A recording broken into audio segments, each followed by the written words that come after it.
કૃષ્ણ, કેમ છો બધા? આઈ હોપ તમે બધા મજામાં હશો.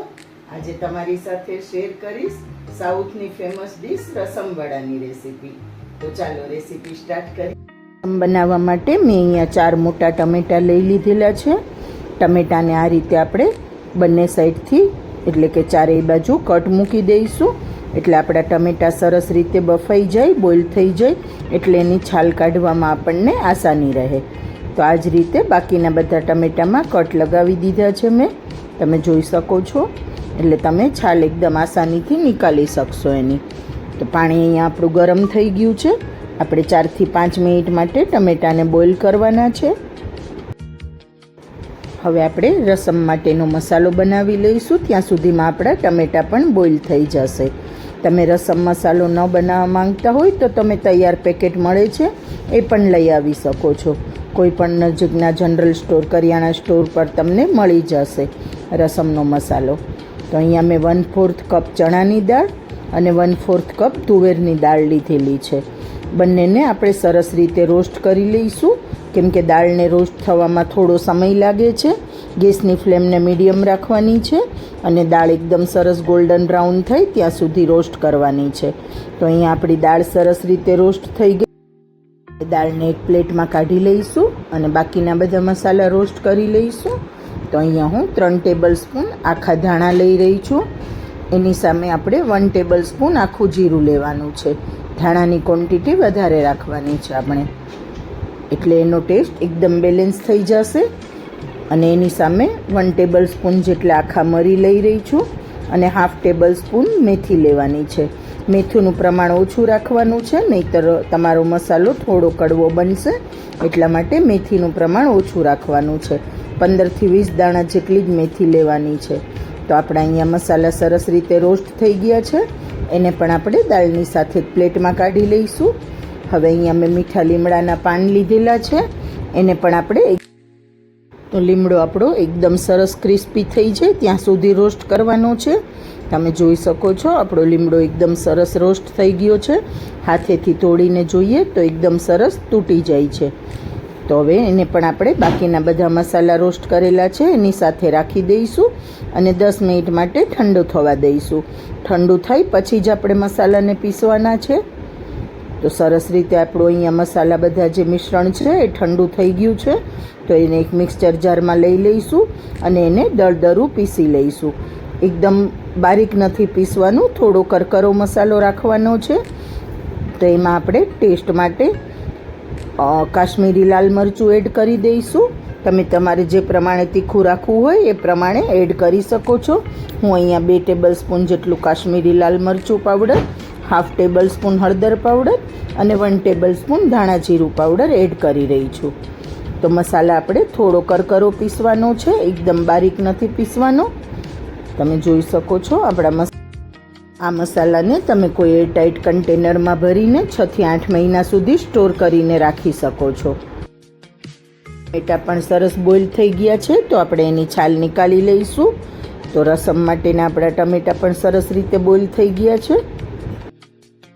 તો રસમ બનાવવા માટે આપણે ટમેટાની છાલ કાઢવી જરૂરી છે, એટલા માટે બધા ટમેટાની છાલ કાઢી લઈશું. ટમેટા થોડા ઠંડા પણ થઈ ગયા છે, તો છાલ એકદમ આસાનીથી નીકળી જાય છે. હવે એને આપણે મિક્સચર જારમાં લઈ લઈશું અને આ રીતે એના 2 ટુકડા કરી લઈશું, એટલે આસાનીથી ટમેટા આપણા બફાઈ ગયેલા છે, એટલે સરસ રીતે એકદમ પેસ્ટ બની જશે. તો એમાં આપણે બિલકુલ પાણી ઉમેરવાની જરૂર નથી, કેમ કે ટમેટામાં પાણીનો ભાગ રહેલો હોય છે. હવે ટમેટાને આ રીતે આપણે કટ કરી લીધા છે.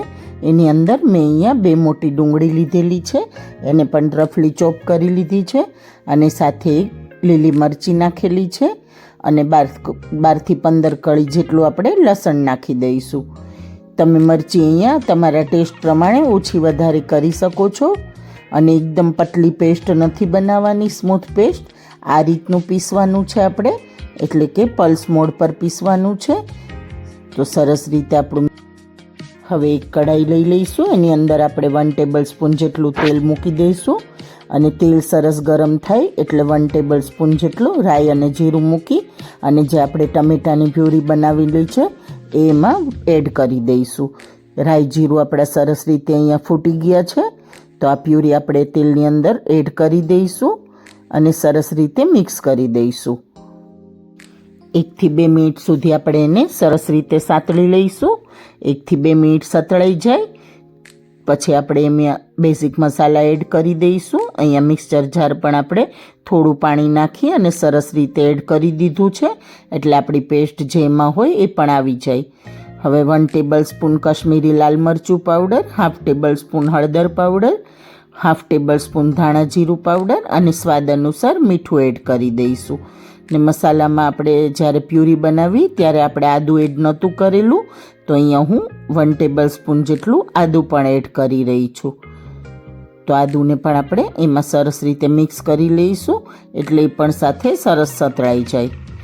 હવે મેં અહીંયા તુવેર દાળ બાફીને રાખેલી હતી, તો અહીંયા હું 1 કપ જેટલી તુવેર દાળ લઈ રહી છું. તમે જે પ્રમાણે ક્વોન્ટિટીમાં બનાવતા હોય રસમ એ પ્રમાણે તુવેર દાળ ઓછી વધારે લઈ શકો છો. ને હવે આપણે એની અંદર પાણી એડ કરી દઈશું.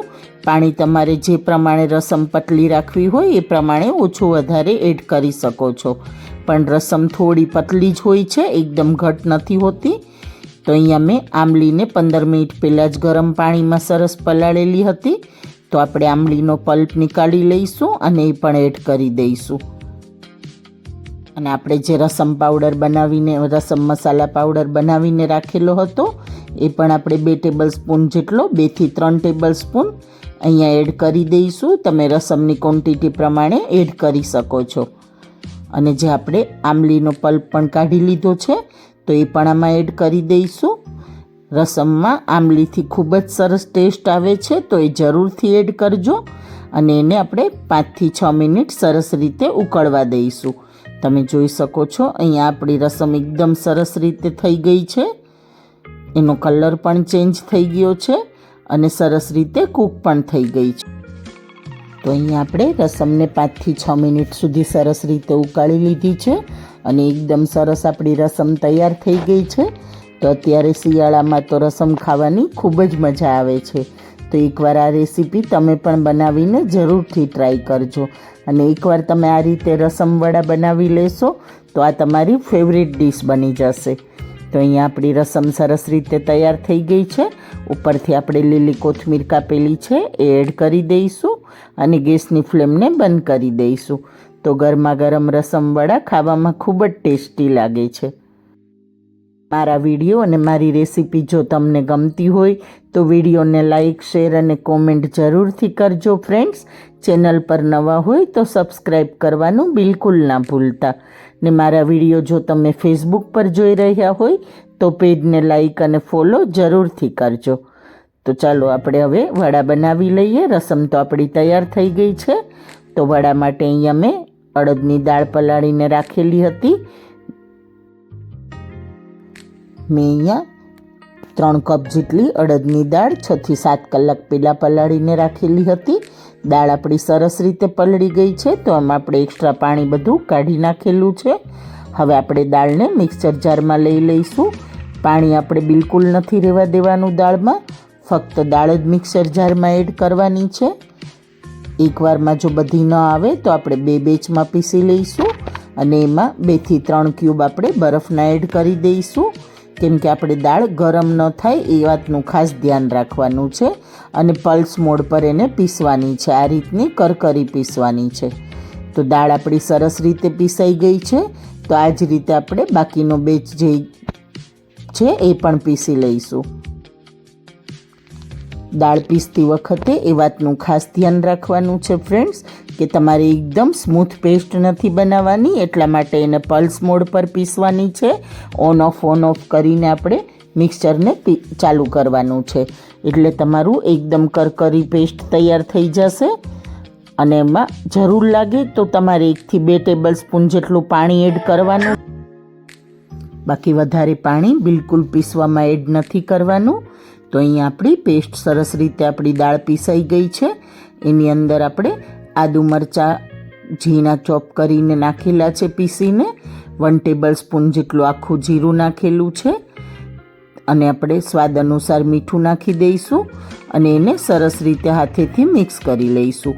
ચમચીની મદદથી નથી કરવાનું, આપણે હાથેથી જ મિક્સ કરવાનું છે, કેમ કે આપણે બેટરને સરસ રીતે હજુ ફેટવાનું પણ હાથેથી જ છે, એટલે જેમાં આપણા એકદમ સરસ હવા ભરાઈ જશે, બેટર આપણું એકદમ સરસ ફ્લપી થઈ જશે.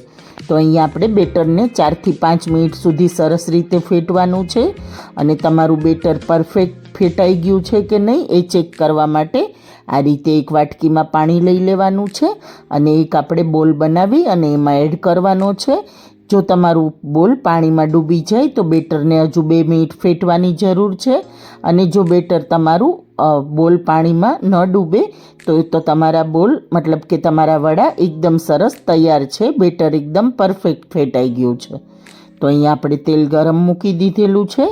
તેલ પણ આપણે એકદમ હાઈ ફ્લેમ પર ગરમ નથી રાખવાનું, ધુમાડા નીકળે એટલું ગરમ નથી કરવાનું, મીડિયમ ગરમ કરવાનું છે તેલ. અને એક સાથે જેટલા વડા આવે એટલા આપણે એમાં એડ કરી દઈશું. વડા એકવારમાં કડાઈમાં જેટલા આવી જાય એટલા હું એડ કરી રહી છું, અને વડા તમારે હાથેથી ન પાડવા હોય તો તમે સ્પૂનની મદદથી પણ પાડી શકો છો, તો તમારે એક સરખા બધા વડા બનશે. અને વડા બધા એની જાતે ઉપર આવી જાય એકવાર, પછી જ આપણે એમાં જારાથી એને બીજી બાજુ પલટાવવાના છે. પછી તમારે પલટાવવાની પણ જરૂર નહીં પડે, વડા એની જાતે જ પલટાઈ જશે, કેમ કે તમારું બેટર એકદમ સરસ ફેટેલું હશે, પરફેક્ટ ફેટાયેલું હશે, તો એની જાતે જ વડા ફરવા લાગશે તેલની ઉપર. તમે જોઈ શકો છો અહીંયા આપણા વડા સરસ રીતે ફ્રાય થઈ ગયા છે, અને ઉપર પણ આવી ગયા છે એકદમ. તો થોડા લાઇટ ગોલ્ડન થાય ત્યાં સુધી આપણે એને ફ્રાય કરવાના છે, એકદમ વધારે ક્રિસ્પી નથી કરવાના, કેમ કે આપણે એમાં રસમ સાથે એને ખાવાના છે. તો અહીંયા આપણા વડા સરસ રીતે ફ્રાય થઈ ગયા છે, તો એને આપણે કાઢી લઈશું એક પ્લેટમાં, અને આ જ રીતે આપણે બાકીના બધા પણ વડા ફ્રાય કરી લઈશું. તો આ જ રીતે આપણે બધા વડા ફ્રાય કરી લઈશું, અને ગરમા ગરમ રસમ વડા સર્વ કરીશું. તો એકવાર આ રેસીપી શિયાળાની મોસમમાં જરૂરથી બનાવજો. તો અહીંયા મેં એક બાઉલમાં આ રીતે આપણે જે રસમ બનાવીને રાખેલી છે એ સર્વ કરી દીધી છે. એની અંદર આ રીતે વડા મૂકી દઈશું. તમે એમને પણ વડા ખાઈ શકો છો, પણ આ રીતે ખૂબ જ સરસ લાગે છે. અને હું તમને એક વડો કાપીને બતાવું છું. તમે જોઈ શકો છો વડા અંદરથી એકદમ જાળીદાર અને સોફ્ટ થયેલા છે, અને ઉપરથી એકદમ સરસ ક્રિસ્પી બનેલા છે. તો મળીએ નવા વિડીયોમાં. Thank you friends.